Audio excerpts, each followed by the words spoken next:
How's it going, everybody, and welcome back to Lead Therapy, and thank you so very much for taking time for tuning into my video. Recently, USA Today ran a story alleging that Second Amendment activism can be a gateway to extremist ideologies like the neo-Nazi movement. Before I continue with the story, if you enjoyed this video or if I give you some information you didn't know, please take time to like, share, and subscribe and hit that post notification bell. It's greatly appreciated and it helps the channel grow. The paper, one of the most widely circulated in the nation, closed out 2021 with a story by a guy named Will Careless titled "Down the Barrel of a Gun: How Second Amendment Activism Can Be a Gateway to Extremist Ideologies." Careless claims supporting the unalienable right to keep and bear arms creates a slippery slope to violent or fascistic beliefs. His proof is underwhelming or deceptive, or both. For instance, Careless accounts attending a gun show at the Atlanta Expo in September,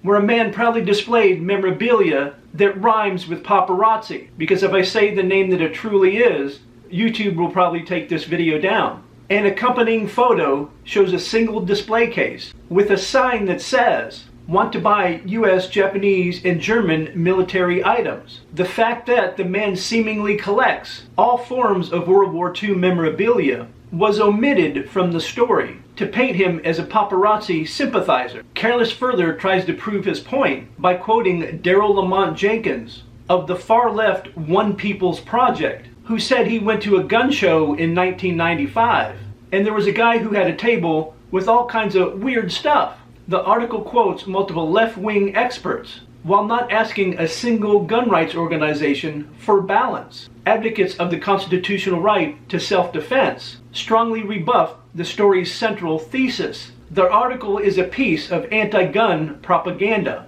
The Second Amendment is part of the foundation and fabric of our country.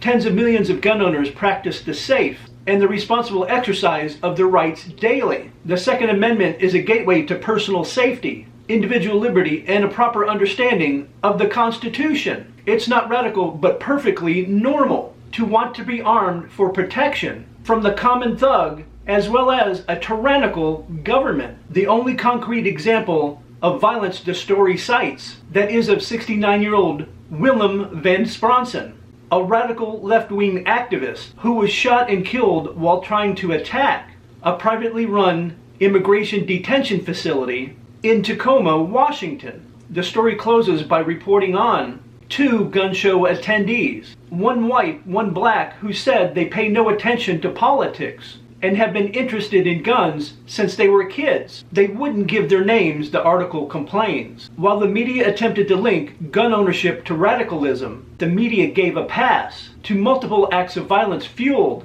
by a radical leftist political ideology.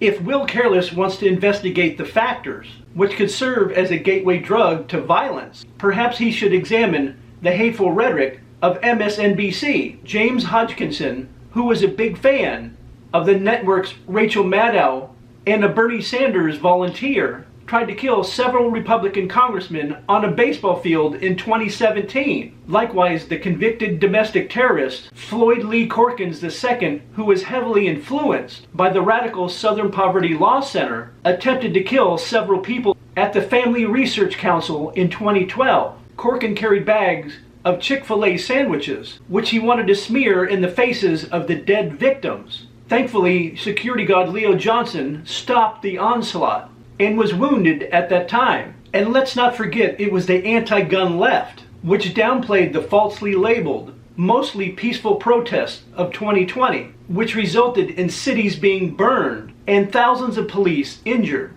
Those riots weren't being fueled and funded by Second Amendment supporters. Rather, they were spearheaded by a large part by leftist Antifa fanatics. The legacy media's single-minded focus on demonizing conservatives shows its myopic focus. The article's pathetical attempt to link this core American value with hate groups is narrow-minded and feeble. Let me know your thoughts about the story in the comments section down below. And like I said at the starting of the video, if you enjoy this video, or if I gave you some information you didn't know, please take time to like, share, and subscribe, and hit that post notification bell. And I'll see you guys in the next video.